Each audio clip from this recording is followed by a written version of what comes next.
One इतनी successful रही है, आप सीक्वल का पार्ट है, कैसा लग रहा है सर? रेड वन बहुत ही सक्सेसफुल फिल्म थी, बहुत ही पसंदीदा फिल्म थी, लोगों को बहुत पसंद आई, मुझे बहुत पसंद आई।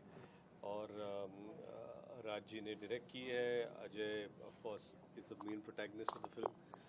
और जब मुझे इसका पार्ट 2 ऑफर किया गया, जो रोल मुझे बताया गया कि दादा भाई का रोल आपको करना है, फेस ऑफ है, एंटैगनिस्ट है, इट वाज एक्सट्रीमली एक्साइटिंग क्योंकि Ajay is a very dear friend और उनके साथ मैं 3 फिल्में पहले कर चुका हूँ, लेकिन कभी फेस ऑफ नहीं था।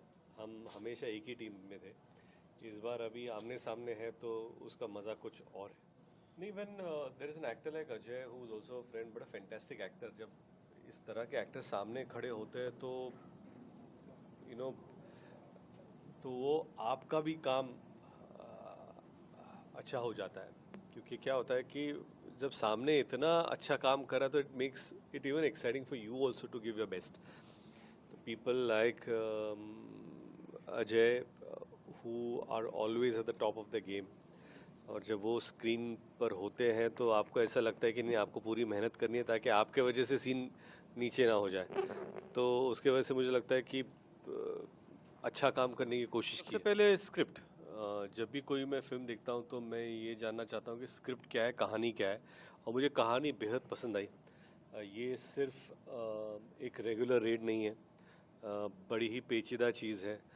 बहुत वन अपमैनशिप है दोनों में, अमय पटनायक और दादा भाई में, कि कभी वो हावी पड़ते कभी ये हावी पड़ते। तो एंड तक ये कैट एंड माउस का गेम दोनों के बीच में चल रहा है। इसके बावजूद सिर्फ इन दोनों की कहानी नहीं है, अमय पटनायक और उनके परिवार पे क्या बीत रही है उस पर कहानी है, दादा भाई और उसके परिवार पे क्या बीत रही है इसकी। तो इसमें 2 लोग तो इन्वॉल्व है, पर इनकी कहीं ना कहीं मुझे लगता है फैमिलीज भी इन्वॉल्व हो जाती है। तो उसके वजह से ये काफ़ी लेयर्ड फिल्म है इन टर्म्स ऑफ इमोशन। ऐसा बिल्कुल नहीं है कि मैंने कभी ये सोचा है कि मुझे एंटेगनिस्ट का रोल निभाना है या फिल्में करनी है। That depends on the film. ऐसे बीच में कम से कम 10-12 फिल्में आई जिनको मैंने ना बोल दिया, जिसमें एंटेगनिस्ट की भूमिका थी, क्योंकि मुझे वो कहानी पसंद नहीं आई। इट्स नॉट कि सिर्फ एंटेगनिस्ट है तो प्ले करना है या सामने बड़ा हीरो है तो प्ले करना है, उसके वजह से नहीं। कहानी पसंद आनी चाहिए, फिर किरदार पसंद आना चाहिए कि मैं कर क्या रहा हूँ फिल्म में, और उस किरदार का इमोशनल ग्राफ होना मेरे लिए बहुत ज़रूरी है, जो एक विलन में था, जो मरजावा में था, और मुझे लगता है कि जो रेड 2 में भी है। और उसी की वजह से मैंने और क्या है कि एक ट्रस्ट फैक्टर होता है।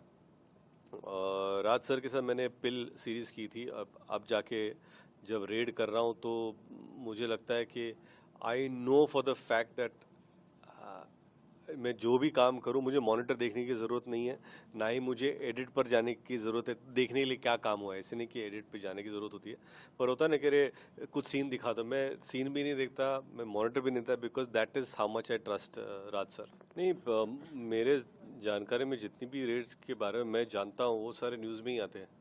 तो जो भी न्यूज़ दिखाते हैं वो देखते हैं, फिर समझते हैं कि क्या बात है, फिर न्यूज़पेपर में पढ़ते तो डिटेल समझ। प्रिपरेशन के लिए मैं सिर्फ स्क्रिप्ट पढ़ता हूँ, मैं डायरेक्टर्स के साथ बैठकर घंटों तक बातें करता हूँ, क्योंकि मुझे लगता है कि जब तक स्क्रिप्ट आपके हाथ में आती है ना, 1-1.5 साल तक तो डायरेक्टर और राइटर्स काम करते हैं। तो आपके जो भी सवाल है उन सब के जवाब इनके पास ऑलरेडी होते हैं। तो उसके ऊपर इट्स नॉट अ बायोपिक। अगर बायोपिक होती है तो फिर आप उनके ऊपर किताबें पढ़ो, ऐसा था नहीं। तो इनके जहन में किस तरह का किरदार है, उसके ऊपर क्या कर सकते हैं। तो आई थिंक सबसे ज़्यादा टाइम तो मैंने राज सर के साथ ही बिताया टू अंडरस्टैंड मोर अबाउट दादा भाई। दैट्स इट, बहुत बहुत शुक्रिया हमारे साथ जुड़ने के लिए। Thank you so much. Thank you.